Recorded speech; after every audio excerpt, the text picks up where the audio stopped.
Hello, I Dr. Vinita, and in my past two videos we learn about trigger point and how they form, what are the trigger points, where they form, the classification of the trigger points. In this video we proceed to the trigger point treatments. The trigger point treatment methods, uh, I just go through some articles. The trigger point treatment methods and discuss for the like myofascial approaches, and two other common method used for treatment of trigger point are like spray stretch and the trigger point injections. Spray and stretch is done by applying a vapor coolant spray to the region of the trigger point and then immediately stretching the muscle contracting and trigger point. And second one, trigger point injection or injection of either saline solution or like local anesthetics directly into the trigger point. This treatment is usually performed only by a licensed physician, and certainly other treatment options exist including stretching, acupuncture and physical therapy. Stretching is certainly an option for most manual and movement therapies, given that trigger point is in fact a tightening of small region of muscle. It stands to reason that stretching would be beneficial. There are many techniques that can be used when stretching a muscle or like discussing the trigger point techniques.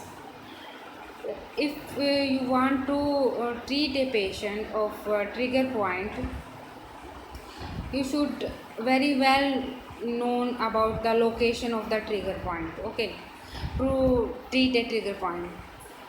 Like although trigger point can be located anywhere within a muscle, they tend to occur in certain spots within certain muscles. Generally trigger point are located at the center of the muscle fibers, okay.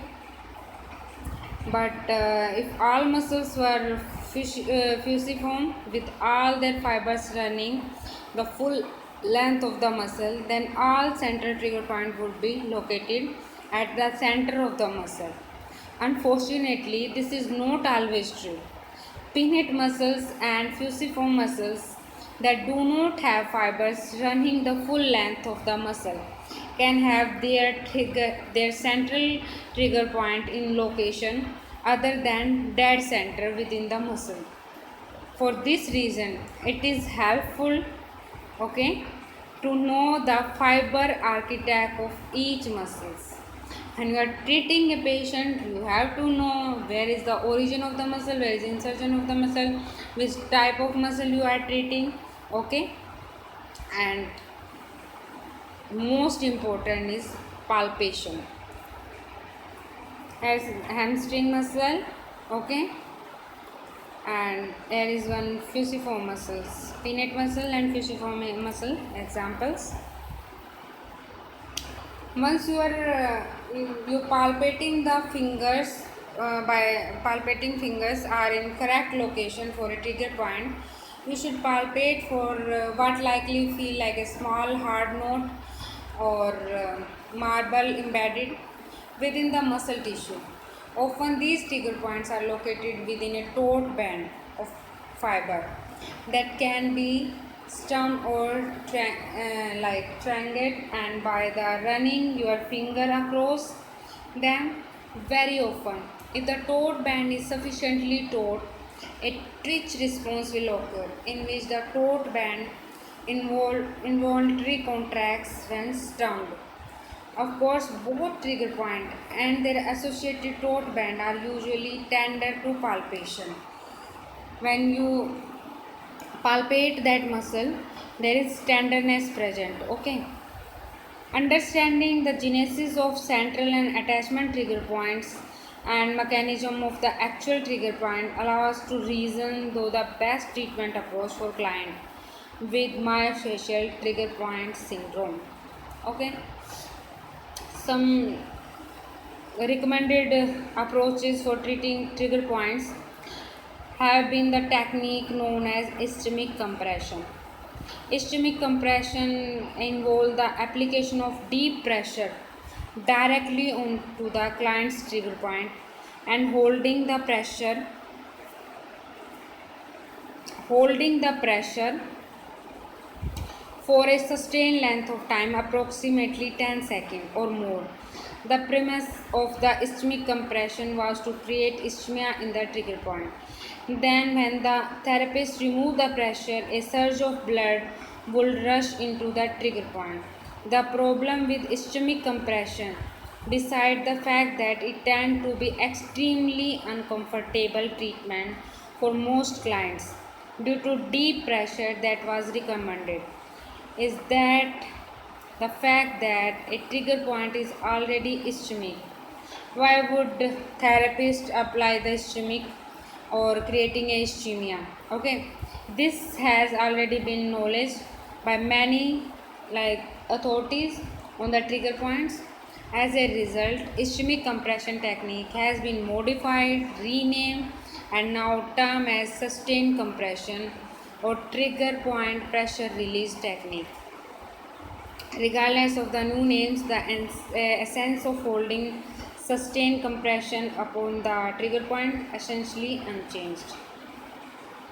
Okay, and the approach like for treating trigger point have been as ischemic compression, which is now modernized, or the name is changed. Okay, and there is one research which is non-invasive treatment. They say that through the Oxford articles, non-invasive intervention that have been advocated include compression of the trigger point, spray, stress, transcranial electrical stimulation, and more recently high intensity focused US. Okay, if you want to check how much dose we have to give and the time for the ultrasound, my one video on the ultrasound doses you watch, and it will very helpful for you. Invasive treatments have included like injection, local anesthesia, and injection of the botulinum toxin, needle acupuncture, and dry needling. All these are treatment for the trigger points. And I want to share one thing, my research work on this. I done a case series for trigger points, manual physical therapy in patient with myofascial pain in upper trapezius. Okay, and here I took 15 cases and the outcome was very good. It is 86.6%, and I complete this research work with the help of Dr. Sheetal and Dr. Sonia, and I very thankful for my staff, my teachers, and that time I was in MPT. And if anybody want to learn from this, I can give you the link for this research article. Okay, and thank you so much for sharing and liking my video, and please do like, share, and subscribe my video. Thank you so much.